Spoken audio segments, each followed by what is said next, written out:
Hello, എല്ലാവർക്കും നമസ്കാരം. ഇന്നത്തെ വീഡിയോ ഞാൻ പറയാൻ പോകുന്നത് നമ്മൾ പലപ്പോഴും നാച്ചുറൽ പ്രൊഡക്ട്സ് നമുക്ക് യൂസ് ചെയ്യണമെന്ന് ആഗ്രഹിക്കുകയും എന്നാൽ നമ്മുടെ കയ്യിൽ കിട്ടുന്നത് നാച്ചുറൽ ആണോ അല്ലയോ എന്നൊന്നും നമുക്ക് അറിയാൻ പറ്റാത്തൊരവസ്ഥ.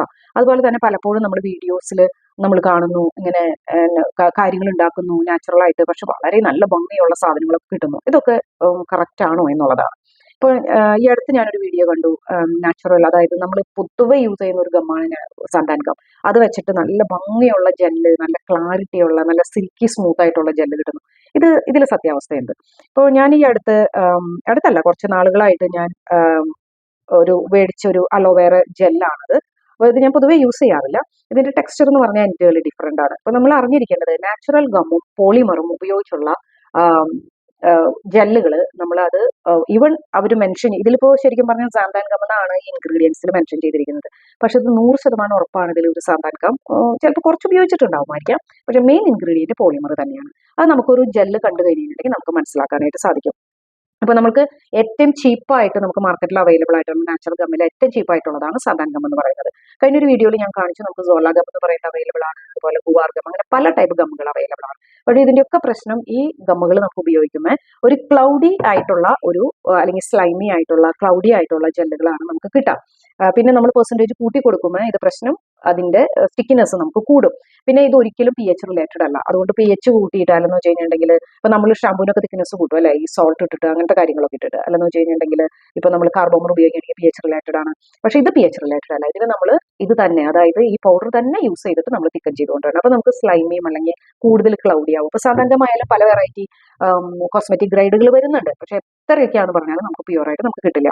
ഇനി ഇതൊക്കെ ഡിഫറെന്റ് ടൈപ്സ് ഓഫ് ഗമ്മുകളാണ് ഞാൻ ഉപയോഗിക്കുന്നത്. ഇനി നമുക്ക് നോക്കാം. ഈ ഇത് ഈ ടൈപ്പ് ഞാനിപ്പോൾ ഇത് നിങ്ങളെ കാണിച്ചു തന്നായിരുന്നു. ഇത് കാണുമ്പോൾ തന്നെ നമുക്കറിയാം ഇത്രയും ക്ലാരിറ്റി ഒക്കെ കിട്ടിയിരിക്കുന്നത് ഞാൻ പോളിമർ ഉപയോഗിച്ചിട്ട് ചെയ്തത് കൊണ്ടാണ്. പോളിമറിൽ ഈ കാർബോമർ എന്ന് പറയുന്നതും പോളിമർ തന്നെയാണ്. ഇത് കണ്ടോ, ഇത് ഭയങ്കര, ഞാൻ 1% ഇത് ഉപയോഗിച്ചുള്ളൂ. അപ്പൊ ഇതിന്റെ തിക്നെസ് ശരിക്കും പറഞ്ഞാൽ 1% ഇതല്ല, ഇതിലും ഭയങ്കര വാട്ടറി കൺസിസ്റ്റൻസിയാണ്. 1.5 ആണ് ഇതിന് പറയുന്നത്. പക്ഷെ എനിക്ക് അധികം ഉപയോഗിക്കാത്ത കാരണം ഞാൻ നോക്കിയപ്പോൾ ഇതിന്റെ പി എച്ച് കേൾക്കുന്നത് ഒരു 5 ആയിരുന്നു. അപ്പൊ ഞാനിത് കുറച്ച് പി എച്ച് കൂട്ടി 5.6 5.7 നിൽക്കുന്നതാണ്. അപ്പോൾ അത് വന്നപ്പോൾ അങ്ങനെയാണ് ഈ കൺസിസ്റ്റൻസിയിലേക്ക് കിട്ടിയത്. അതായത് ഇത് പോളിമർ ആണ്, പി എച്ച് റിലേറ്റഡ് ആണ്. ഇനി ഈ ഒരു ഗം, ഈ ഞാൻ പറഞ്ഞല്ലോ ഇത് ഞാൻ മേടിച്ചു, ഇത് നമ്മൾക്കിപ്പോൾ ഞാനിപ്പോൾ ഇത് മാർക്കറ്റിൽ പോയി ഞാനിപ്പോൾ ഇത് മേടിക്കുകയാണെന്ന് വെച്ചിട്ടുണ്ടെങ്കിൽ നാച്ചുറൽ ആണെന്ന് പറഞ്ഞിട്ട് ഞാൻ ഇൻഗ്രീഡിയൻസ് നോക്കി മേടിച്ചാലും എനിക്ക് വീട്ടിൽ വരുമ്പോൾ കൃത്യമായിട്ട് എനിക്കറിയാം ഇത് പോളിമർ ആണെന്നുള്ളത്.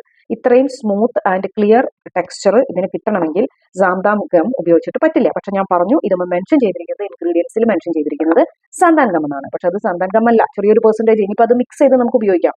പോളിമറും സാന്താൻ ഗമ്മും മിക്സ് ചെയ്തും അല്ലെങ്കിൽ നാച്ചുറൽ ഗംസും മിക്സ് ചെയ്തിട്ട് നമുക്ക് ഉപയോഗിക്കാനായിട്ട് പറ്റും. എത്ര പെർസെൻറ്റേജ് ആണ് സാന്താൻ ഗം എന്നൊന്നും അതിൽ മെൻഷൻ ചെയ്തിട്ടില്ല. ഇനി പോളിമറിന്റെ കാര്യം നമ്മൾ പറയുകയാണെന്ന് വെച്ച് കഴിഞ്ഞിട്ടുണ്ടെങ്കിൽ പോളിമർ ഏറ്റവും ചീപ്പായിട്ട് അവൈലബിൾ ആയിട്ടുള്ളത് കാർബോമർ തന്നെയാണ്. കാർബോമർ ഹൈലി പി എച്ച് റിലേറ്റഡ് ആണ്. അത് നമ്മൾ അതിന്റെ പി എച്ചിൽ അഡ്ജസ്റ്റ് ചെയ്താൽ മാത്രമേ അത് തിക്കൺ ചെയ്തു വരുള്ളൂ. പക്ഷെ ഒന്നും കൂടി ഹൈ ക്വാളിറ്റിയിലേക്ക് നല്ല നല്ല പോളിമറിലേക്ക് നമുക്ക് പോയി. ഞാനിപ്പോൾ ഇത് ഉപയോഗിച്ചത് സെപ്പിമാക്സ് എന്ന് പറയുന്നതാണ്. അതുപോലെ HEC എന്ന് പറയുന്നതൊക്കെ ഉണ്ട്. അപ്പോൾ ഇതൊക്കെ ഉപയോഗിക്കുകയാണെന്ന് വെച്ച് കഴിഞ്ഞിട്ടുണ്ടെങ്കിൽ നമുക്ക് ഇതിന്റെ പി എച്ച് അഡ്ജസ്റ്റ് ചെയ്യേണ്ട കാര്യമില്ല. നമ്മൾ കുറച്ച് പൗഡർ, നമ്മൾ ഇൻഗ്രീഡിയൻറ്റ് കുറച്ച് കൂട്ടി കൊടുക്കുകയാണെങ്കിൽ നമുക്ക് നല്ല ക്ലിയർ ആൻഡ് തിക്ക് ജെല്ല് കിട്ടും. അപ്പൊ നമ്മൾ അഥവാ ഉപയോഗിക്കുകയാണെങ്കിൽ തന്നെ, പോളിമർ ഉപയോഗിക്കുകയാണെങ്കിൽ തന്നെ ദയവായിട്ട് നമ്മൾ ഒന്നും കൂടി നല്ല ക്വാളിറ്റി ഉള്ള പോളിമേഴ്സ് ഉപയോഗിക്കാനായിട്ട് നോക്കുക കാർബോമറിന് പകരം. പിന്നെ നിങ്ങൾ നാച്ചുറൽ ആയിട്ടാണ് നിങ്ങൾ നോക്കുന്നതെങ്കിൽ, 100% നാച്ചുറൽ ആണെങ്കിൽ നിങ്ങൾക്ക് ഒരിക്കലും ഇതുപോലെയുള്ള സിൽക്കി ടെക്സ്ചർ നിങ്ങൾക്ക് കിട്ടില്ല. പോളിമർ ആണ് ഇത് യൂസ് ചെയ്തിരിക്കുന്നത്. ഈവൺ അതിൽ കാർബോമർ സാന്താൻ ഗം മെൻഷൻ ചെയ്തിട്ടുണ്ടെങ്കിൽ ദാറ്റ് മീൻസ് അത് 100% നാച്ചുറൽ അല്ല. ഇപ്പൊ ഞാനിത് മാർക്കറ്റിൽ ഞാനിത് കൊടുക്കുവാണെങ്കിൽ എനിക്ക് 100% നാച്ചുറൽ എന്ന് എനിക്കിതിൽ പറയാൻ പറ്റില്ല. കാരണം ഞാനിതിൽ 1% ഞാൻ എന്ത് യൂസ് ചെയ്തിട്ടുണ്ട്, നമ്മുടെ പോളിമർ യൂസ് ചെയ്തിട്ടുണ്ട്. അപ്പൊ എനിക്കിത് 99% നാച്ചുറൽ എന്നേ പറയാൻ പറ്റുള്ളൂ. പോളിമർ ഉപയോഗിക്കുന്നതുകൊണ്ട് നമുക്ക് കുഴപ്പമൊന്നുമില്ല. പക്ഷെ മാക്സിമം പോളിമേഴ്സ് നമ്മൾ ഉപയോഗിക്കുമ്പോൾ നല്ല ഹൈ ക്വാളിറ്റി ഉള്ള പോളിമേഴ്സ് ഉപയോഗിക്കാനായിട്ട് ശ്രമിക്കാം. വേറൊരു വീഡിയോ ആയിട്ട് വീണ്ടും കാണാം. ബൈ.